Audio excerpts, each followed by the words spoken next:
नमस्कार। 74वें independence day पर माननीय प्रधानमंत्री जी का 80 मिनट का भाषण आपने जरूर सुना होगा। मेरी बात बीच में अधूरी रह गई थी। तो मां भारती के सपूत का उन्होंने जिक्र किया। ना तो इसमें हेडगेवार थे, ना इसमें गोडसे थे, ना इसमें गोलवलकर जिनको भारत रत्न देने की बात हो रही है। क्या मोदी जी को ऐतराज है गांधी, नेहरू और तमाम सारे लोगों का नाम लेने से? अगर है तो क्यों है?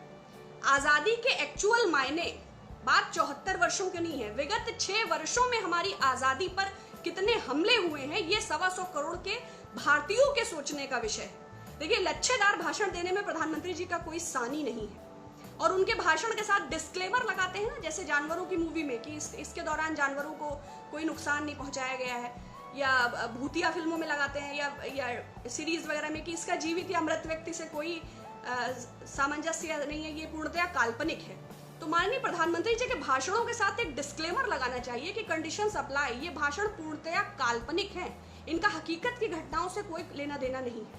अगर आप इकोनॉमिक टाइम्स की अभी 3 दिन पहले रिपोर्ट देखते हैं तो उसमें उत्तर प्रदेश पुलिस के एनकाउंटर्स 6776, जिसमें 37% विशेष समुदाय के लोग हैं। और गुजरात मॉडल बैंगलोर में लागू हुआ, हमने अभी देखा। पूरे प्रदेश के सद्भाव की क्या स्थिति है, हमने अभी देखा। देश में 70 वर्षों में जीडीपी सबसे बड़ी गिरावट की ओर है, ये श्रीमन नारायण मूर्ति जी का स्टेटमेंट है। Fake news, fake studies, fake articles, fake data, ये तो पीएमओ से जनरेट हो रहे हैं। माननीय प्रधानमंत्री, देखिए, संवैधानिक पदों पर जो लोग बैठे हैं, संविधान में इस बात की कोई व्यवस्था नहीं है कि उनके खर्चों का क्या अनुपात है। अगर 2014 से 2017 तक के हम माननीय प्रधानमंत्री जी के खर्चों को देखते हैं तो विज्ञापन पर लगभग 3700 करोड़ रुपए, ये राजेश प्रियदर्शी की बीबीसी की रिपोर्ट है, खर्च किए गए हैं। और ये मंगलयान के खर्चे से 7 गुना है। और ये मैंने सिर्फ 2014 से 2017 तक की बात करी। तो अगर देश में मजबूती आई है तो वो अंबानी और अंडानी में आई होगी। और देश के जीडीपी का मजबूत होना और भारतीय जनता पार्टी के दान पेटी का मजबूत होना, नफरत की विचारधारा, संघ की विचारधारा का मजबूत होना, ये 2 इतर और अलग अलग विषय हैं। एनएसएसओ के डेटा के मुताबिक 45 साल में बेरोजगारी सबसे बड़ी है। ये वो कह रहे हैं जो 2 करोड़ के रोजगार देने के वायदे के साथ आए थे और 12.5 crore centre for monitoring Indian economy के डेटा के हिसाब से लोग अपनी नौकरियां गंवा चुके हैं। ग्लोबल हंगर इंडेक्स में हमारी पोजीशन में लगातार इजाफा हुआ है। लेकिन हम एनएसएसओ की डेटा की बात ना करें, हम सीएमआई की डेटा की बात ना करें, हम पीरियोडिकल सर्वे के डेटा की बात ना करें, फर्जी चैनल्स के बढ़ावे पर बात ना करें। श्रीमती सुषमा स्वराज ने कहा था कि जब जब रुपया गिरता है तो देश का सम्मान गिरता है। अभी तो रुपया गिरा नहीं है, गर्त में है, मतलब इट्स गोइंग इन माइनस। तब तो माननीय प्रधानमंत्री जी के मुंह में कोई शब्द नहीं है। अगर इजाफा हुआ है तो जस्टिस गोगोई साहब के वैभव में इजाफा हुआ है तो वो बोबडे साहब की बाइक हार्ले डेविडसन हुई होगी। आम भारतीय किस हालात से जूझ रहे हैं? प्रधानमंत्री जी ने कोरोना का जिक्र किया। 20 लाख करोड़ का पैकेज 2020 में, क्या 20% भी माननीय प्रधानमंत्री जी ने कोरोना संक्रमण को नियंत्रित करने के संदर्भ में दिया है? ये आप अपने आसपास के क्षेत्र में देखें, अपने आसपास के अस्पतालों में देखें, बिहार के डॉक्टरों और अस्पतालों में देखें, वेंटिलेटर की कमी और जीवन रक्षक उपकरणों की कमी से जूझ रहे डॉक्टर्स, जो ये बराबर चिट्ठियां और ये बराबर जो लोगों के चीजें वायरल होती हैं और जो हम देखते हैं, और जो मुख्य धारा की मीडिया फर्जी आंकड़े, फर्जी डेटा और व्हाट्सएप फॉरवर्डेड न्यूज के आधार पर डिबेट्स कराती रहती है। अगर संवैधानिक संस्थाओं के शरण के युग की बात करें तो विगत 6 वर्षों का युग है। और अभी 3 दिन पहले सुधीर चौधरी के डीएनए एनालिसिस में बताया गया कि मोदी जी पहले ऐसे गैर कांग्रेसी ऐतिहासिक प्रधानमंत्री हैं। ऐतिहासिक, क्या ऐतिहासिक है? नोटबंदी ने लोगों का जीवन हराम कर दिया। काले धन का पता नहीं, पनामा पेपर्स की बात नहीं, बहामास लिंक्स की बात नहीं, स्विस लिंक्स की बात नहीं, आर्थिक भगोड़ों की बात नहीं, नीरव मोदी का पता नहीं, मेहुल चोकसी के आइलैंड के बारे में मालूम नहीं, रामदेव के आइलैंड की चर्चा नहीं होती, 68,000 करोड़ विलफुल डिफॉल्टर्स का माफ कर दिया, और बेरोजगारों की हत्याएं 12,635 हैं और किसानों की आत्महत्याएं 10,000 कुछ है। तो ये वो देश है जहां लच्छेदार भाषण वाले प्रधानमंत्री के दौर में रोजगार की कमी से आत्महत्या करने वाले युवा किसानों से भी ज्यादा है। जबकि यूनाइटेड नेशंस के डेटा के मुताबिक 25 साल की उम्र के लगभग 18 से 25 की उम्र के लगभग 40 से 60 करोड़ लोग हैं। तो इस युवाओं के देश भारत में जिस तरह आईटी सेल को एस्टैब्लिश किया है, जिस तरह अपने भव्य कार्यालय और अपनी नफरती विचारधारा को फैलाने की दिशा में मोदी जी ने काम किया है, तो उनका 80 मिनट का भाषण डिस्क्लेमर के साथ शर्म के अलावा कुछ भी नहीं। He is completely thankless, he don't have any gratitude. एक बच्चे को बचपन से नमस्ते करना सिखाते हैं, अभिवादन, तो वो तो अपने स्थान से उठना भी नहीं जानते हैं और कहते हैं कि 125 करोड़ लोगों ने बिठाया है, मैं मोदी हूं मोदी। तो जो व्यक्ति इतना आत्ममुग्ध और इतना अहंकारी, विज्ञापन और प्रचार का इतना बड़ा प्रेमी है कि अपनी माँ से मिलते वक्त भी अपने साथ कैमरा होल्ड करता है, वो मुंह पोंछती हैं, फिर वो उसके हाथ में 101 रुपए देती हैं, फिर वो कुछ खिलाती हैं, वो सब लाइव चैनल पे टेलीकास्ट होता है। जिसको अध्यात्म के लिए भी अपने साथ कैमरे की आवश्यकता होती है। तो आजादी के किस प्रतिरूप में हम इस समय जी रहे हैं और क्या भविष्य की आगे योजना है या नियति है, ये आप ही डिसाइड करिए, मैं इसे आप पर छोड़ती हूं। तो अगर हम इतिहास को उठाकर देखते हैं तो 16वीं शताब्दी के बाद जब यूरोपियंस का आना हुआ, चाहे हम 1757 का बैटल ऑफ प्लासी से शुरू करें, चाहे वो 1764 का बक्सर का युद्ध हो, चाहे वो 1761 का थर्ड बैटल ऑफ पानीपत हो, चाहे वो 1799 का फोर्थ वॉर ऑफ मैसूर हो, लोगों ने हमारे इस आज के दिन के लिए बहुत लड़ाई लड़ी है, बहुत संघर्ष किया है।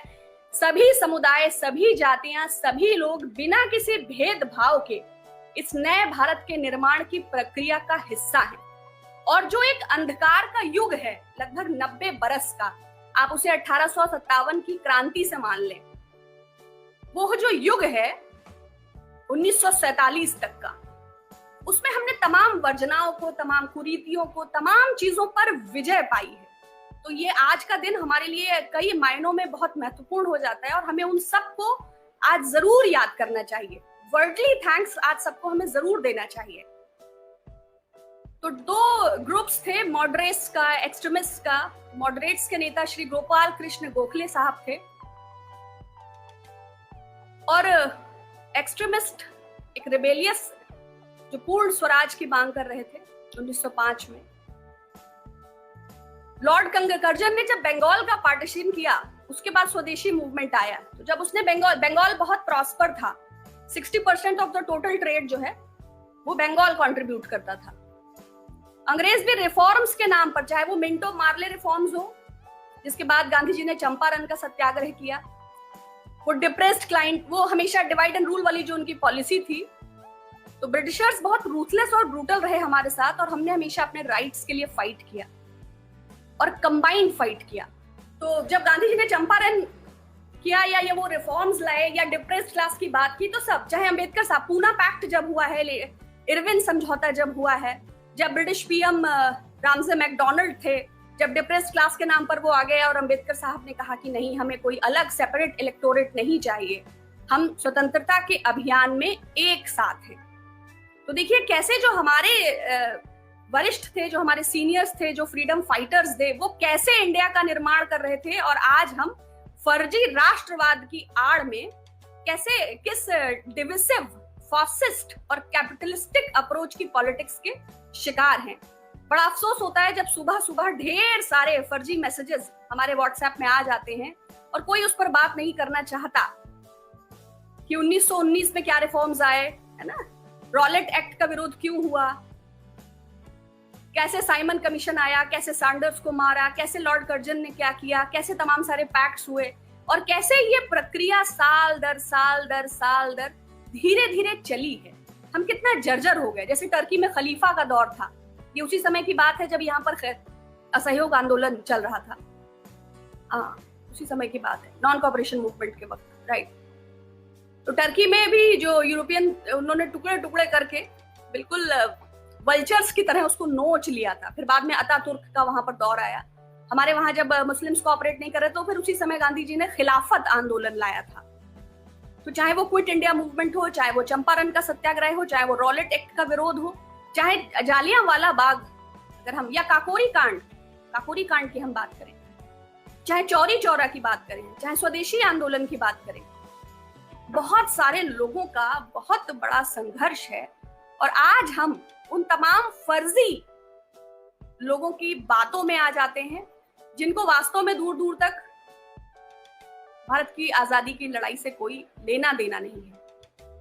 तो फाइनली 1947 आया, और या जब साइमन कमीशन आया था तब भी अंग्रेजों का कहना था कि 7 लोगों का कमीशन था जिसमें इंडियंस के रूल्स एंड रेगुलेशंस बनाए जाएंगे। तो उसका विरोध हुआ इंडियन नेशनल कांग्रेस के द्वारा कि नहीं भाई, अब उसमें इंडियंस का रिप्रेजेंटेशन ही नहीं है, तो हमारे लिए आप कैसे कॉन्स्टिट्यूएंट बॉडी फॉर्म करेंगे, क्योंकि उनका तो वाइस रॉय वाला कॉन्सेप्ट था, प्रोविंसेस वाला कॉन्सेप्ट था, जैसे आजकल भारतीय जनता पार्टी का कॉन्सेप्ट है। ईस्ट इंडिया कंपनी और भारतीय जनता पार्टी के काम करने की प्रणाली बहुत ही मिलती जुलती है। उनकी भी बहुत ट्रेड का उनका भी था, इनका भी अप्रोच कैपिटलिस्टिक है। उनके भी डिसीजंस कुछ लोगों तक सीमित रहा करते थे, वो भी डिवाइड एंड रूल की पॉलिटिक्स को अपनाते थे, चाहे वो डिप्रेस्ड क्लास के लिए, चाहे वो कम्युनल उसकी फॉर्म में।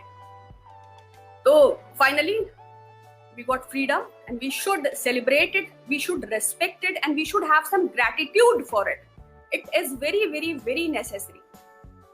हम अपने उन स्वतंत्रता से जुड़े, संग्राम से जुड़े, अनसंग या संग, सेलिब्रेटेड या नॉन सेलिब्रेटेड, उन सारे वॉरियर्स, उन सारे हीरोज को रेस्पेक्ट जरूर कन्वे करें, क्योंकि जो दौर है गांधी नेहरू की आलोचना का, कैरेक्टर एसिनेशन का, फोटोशॉप का और आईटी सेल के बंदों के माध्यम से फर्जी इतिहास के तथ्यों को आप तक पहुंचाने का, उससे दूर रहते हुए एक अच्छे नागरिक के तौर पर नए भारत के निर्माण की प्रक्रिया के साझीदार बनिए। और इस 74th इंडिपेंडेंस डे पर ये कमिटमेंट लीजिए कि आसपास के लोगों को भी इस विषय पे जरूर जागरूक करेंगे और मिलकर एक बेहतर भारत और बेहतर समाज का निर्माण करेंगे। बहुत धन्यवाद।